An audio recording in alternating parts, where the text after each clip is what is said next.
Autonomous cars are a complete change, both for the consumer and also for the industry. Think about the airline industry, where planes last for 30, 40 years. They have to be designed for certain parts to be replaced. And then at the end, you'll replace the very expensive asset. How long do these cars last? What breaks in these cars? What should need to be replaced before we throw away the car and replace it with another car?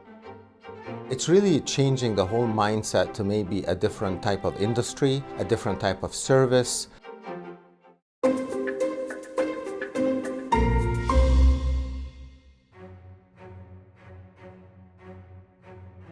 For over 100 years, we've all been focused on the driver. We actually have to focus on the people riding in the car. What are they looking for? How do we actually design that car so it's shared, not owned? That's a complete change in the automotive industry. We're no longer talking about personal ownership. We're not talking about people buying and leasing cars. What we are focused on in the future is no driver. The car will drive itself, the car will go from point A to point B, and people will just ride in the car. We call that level 4 autonomous cars in a service mode.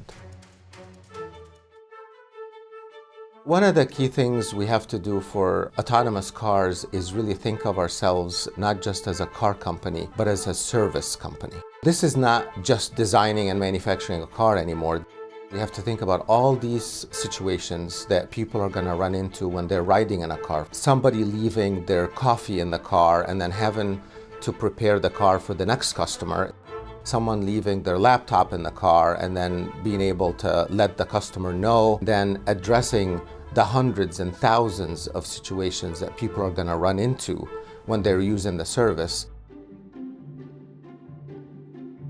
One of the key business factors in profitability of autonomy is utilization. We think about the airline industry more than the auto industry.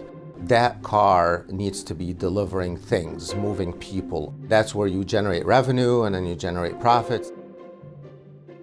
Our strategy has been work with different companies, whether it's moving people or delivering things. And in many cases, you can actually do both in the same car. If you're delivering small packages, the next ride is someone is going to ride in the car in the back seat, that's okay. The key is to have these cars run all the time.